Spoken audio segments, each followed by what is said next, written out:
In this video, I am going to introduce organic chemistry. It is a new branch of chemistry. As you know that chemistry has three branches: organic chemistry, inorganic chemistry and physical chemistry. So today I am going to introduce organic chemistry and I will explain all the properties related with organic chemistry.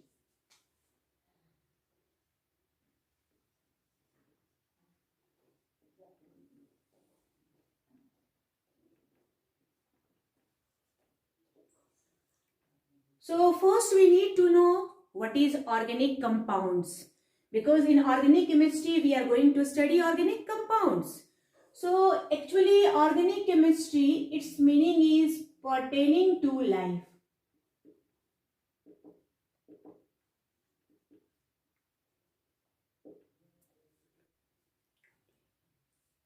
According to old concept, organic compounds are those compounds that we extract from living organisms like plants and animals.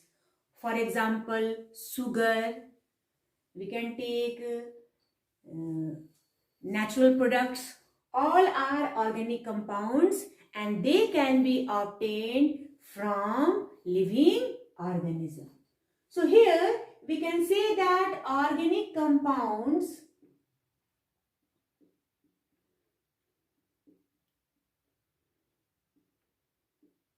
this was the old concept.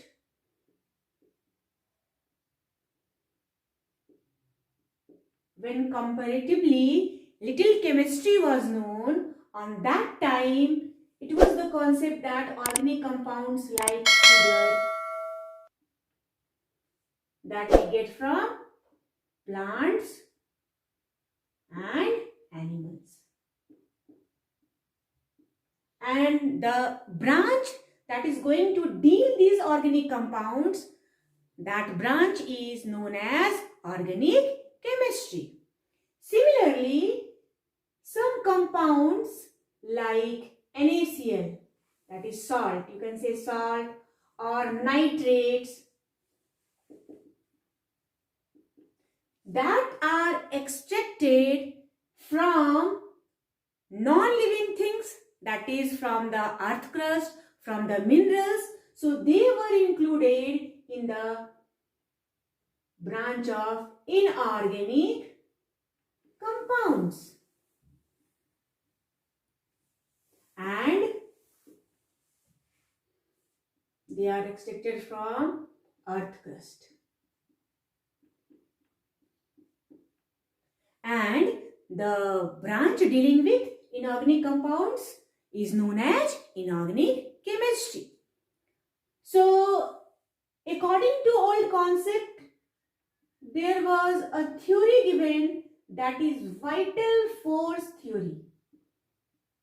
And according to vital force theory, all organic compounds are extracted from the nature. That means there are some force present in the nature and that force is responsible for the production of organic compound.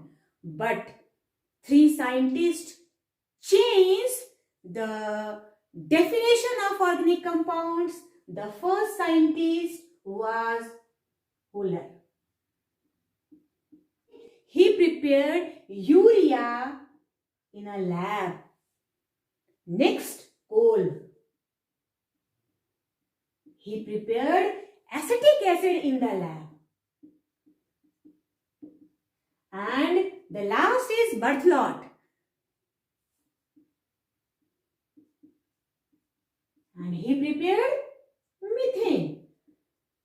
So the concept regarding organic compounds has changed.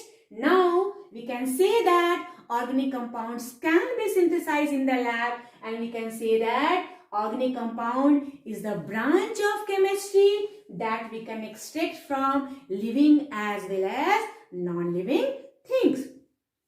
So here I want to make some differences between organic compounds and inorganic compounds on the basis of their properties. So, I want to make some differences between organic compounds and inorganic compounds, or organic chemistry or inorganic chemistry. You can simply say organic compounds are, according to the old concept, it can be obtained from living, that is plants and animals. That was later changed, and now we can say that it can synthesize in the lab also. Second difference, organic compounds are insoluble in water. That is very, very important points. They are insoluble in water. Whereas inorganic compounds, they are soluble in water.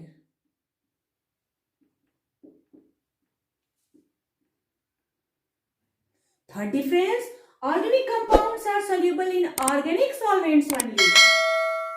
When I was discussing concept regarding solution, on that time I have explained that concept of chemistry, like, dissolve, like.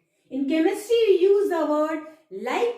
Two substances are soluble if they are like in nature. Similarly here, organic compounds are not soluble in water, they are soluble in organic solvents like alcohol. So you can say that soluble in organic solvent.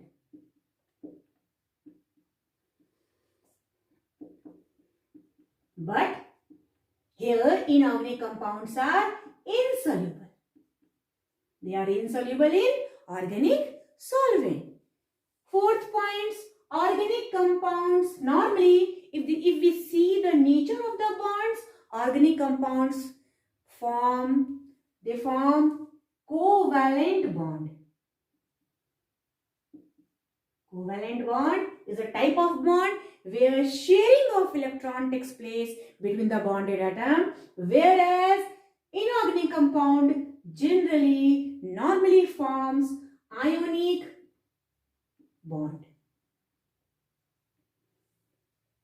They have low melting and boiling points.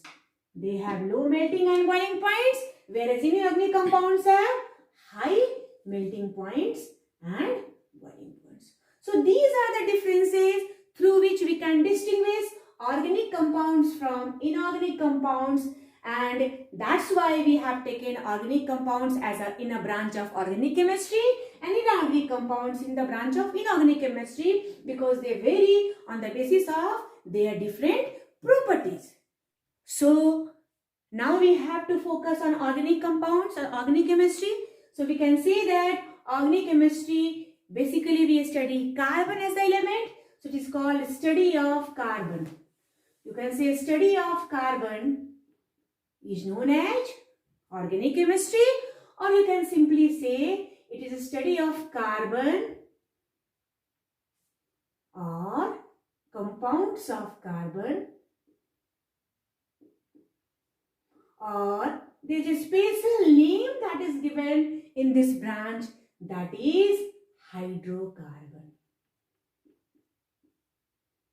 So in the next video I will explain all information related with organic chemistry. Thank you.